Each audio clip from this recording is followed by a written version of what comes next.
Thanks for watching Ben Television, the best in diaspora discussion. And we have a special guest today, Reno Omokri.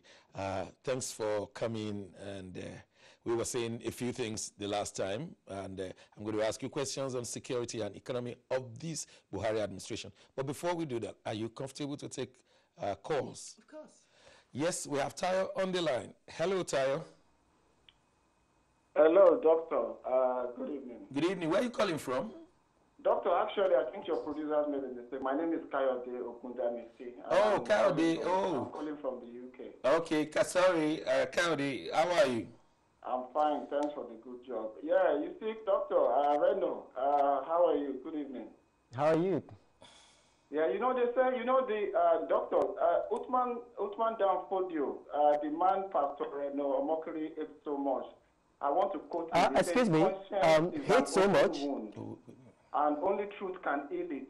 You know, conscience is an open wound. Let your viewers know that first, Reno is a product of the immediate past government of Goodluck Jonathan that was defeated by General Buhari. We said so. We said so at the beginning. Know that clearly that it worked for the Jonathan government. Secondly, I would also say, as a matter of due diligence, that I also supported General Buhari as a candidate. Let us be very clear. Nigerians are not happy with this government, just like Nigerians were not happy with immediate past government that came into country. But any attempt to divide our country along religious lines, either by a pastor or an imam, Nigerians will see through that. Look, the most important challenge facing our country is the lack of the ability of people to speak truth to power, even when they support that government. Was Reno not part of the government when the last government did not believe Chibok girls were missing and the then President Jonathan refused to do anything about it? And it is the same mistake Jonathan made that Buhari is making by not treating the issue of the Fulani herdsmen with the intensity and the promptness that it deserves. So to think Buhari is just the evil and every other person is an angel is not a statement of fact. Secondly, he has been misinforming your audience. I have Googled all these statements of fact he tried to present. There is nowhere Buhari said he was going to Islamize Nigeria up to the other part of the lagoon. That was the propaganda Reno when campaigning for Jonathan and their team sold to Nigerians. But Nigerians did not. Nigeria has not been Islamized. Kayode, let me say something. Let me quickly say something. I'll give you enough chance. He did not say that Buhari will Islamize Nigeria. He said that Uthman Danfodio at that time said he's going to dip the Quran in the sea. That's what he said at that time, 1804, or Saka 1804, not Buhari. I just needed to straighten that one. Thanks. But at the end of the day, the fact is that all the allegations that when Buhari is voted into office, Nigeria is going to be Islamized. That has come.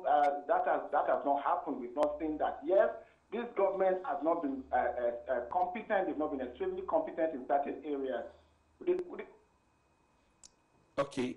Let me quickly respond. Let me just respond to that. Yeah. I know Kayode Okundamisi very well. I know him as a person who is dishonest. I'm going to say that very well. I know him as a person. You have to be careful. No. He can sue me to court. I mean, I'm saying it here. I mean, this is a law-abiding country. I know him as a person who's dishonest. Thank God this event is a live television program and people can watch it and then rewatch it. I never said anywhere that Muhammadu Buhari wants to dip the Quran into the sea. No, I never said so.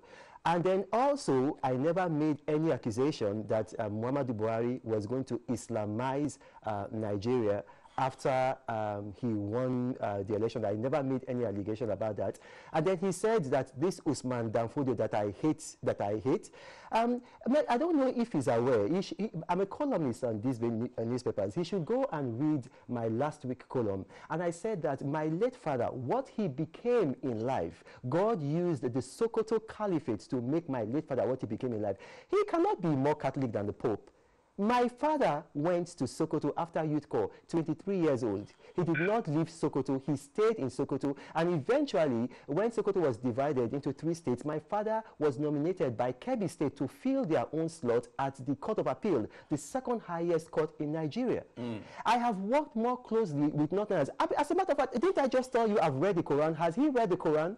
I can quote from the Quran. Can he quote from the Quran? How can I hate Uthman Danfodio?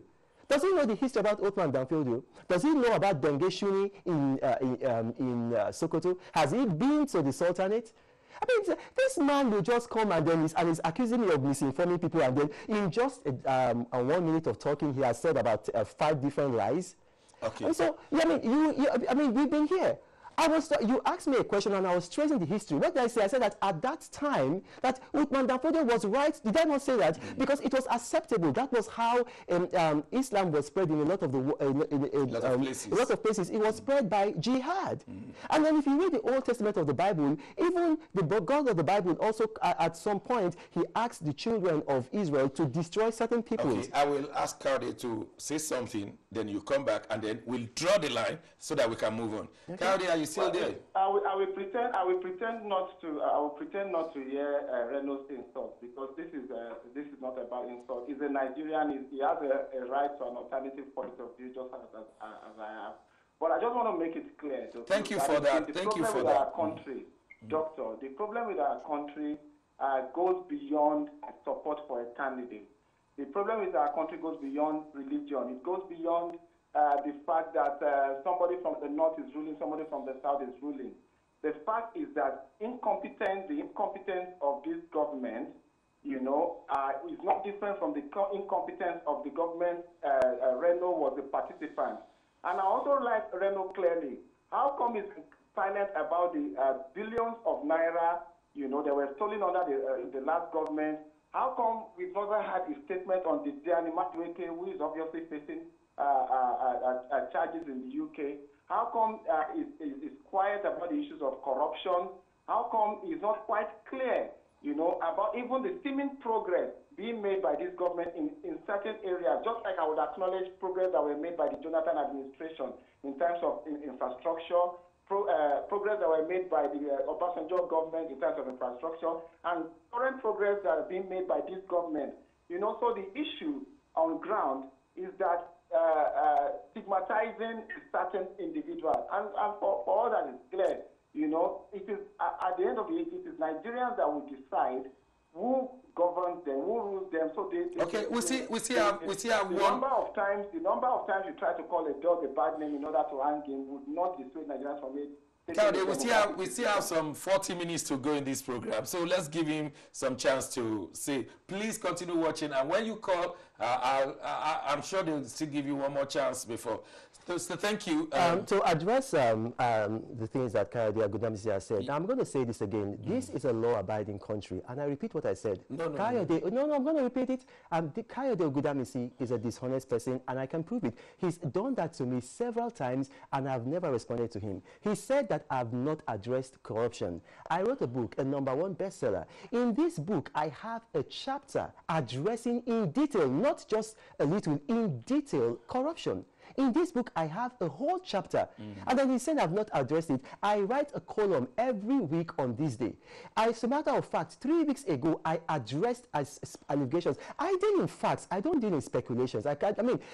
He spoke for 2 minutes, and in 2 minutes, he told 5 lies. I've been speaking here. How many lies have I told? Anything I say, I can back it up with facts.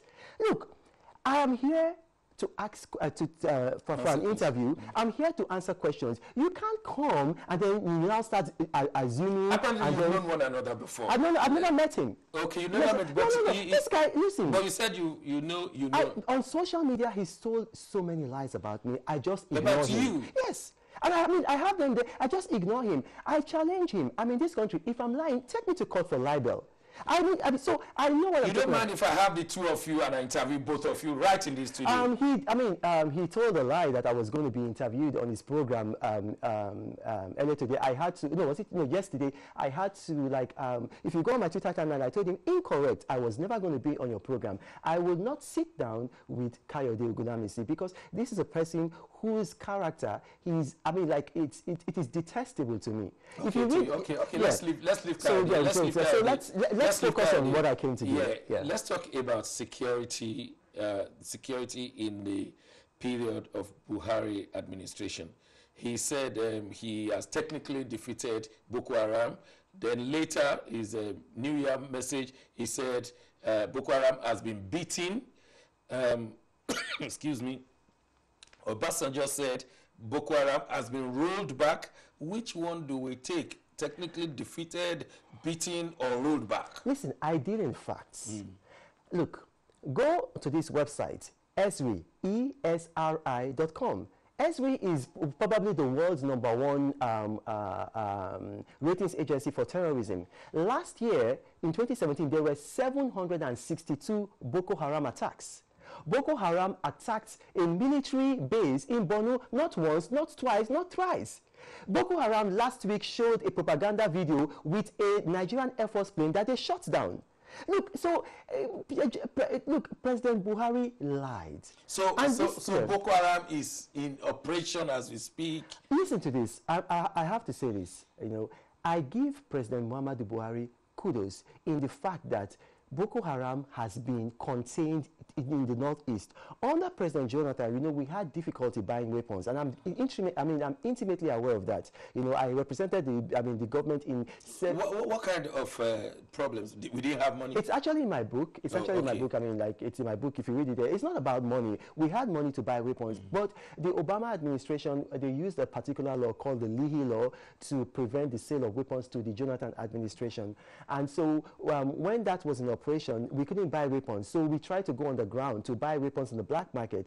The American government found out, and then they asked countries like Israel and Brazil not to sell to us. But how about the money in South Africa? Yeah, they were trying to buy weapons in the black market because we were desperate. It's not just that. We also had anyway, let me not go into that because some of all these things are official secrets, and I shouldn't be saying that. But let me go back to your question. Yeah. Now, are you aware that Boko Haram, that they claim that has been defeated, Boko Haram is still listed as one of the most deadly terrorist groups in the world.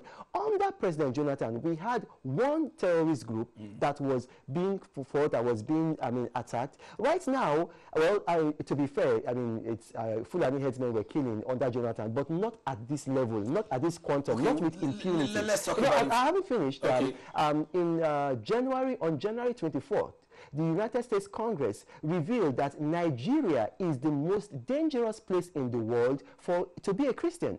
January 24, last year, 2017, Google it. I'm here. If I'm lying, Kayode Ogunamisi is there, and I encourage him to Google it and prove that I'm lying.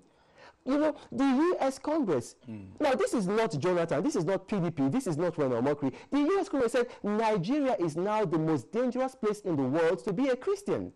Do you know how many people have been killed by Fulani headsmen all around the country, in each and every state of the country? The problem of Fulani headsmen is now greater than the problem of Boko Haram. Okay. Yeah, go ahead. Okay, I just want to say that we will go on break, but when we return, we're going to that exclusive letter by Dr. a newly ordained doctor, Dr. Oluwasegun Obasanjo. Don't go away. We'll be right back.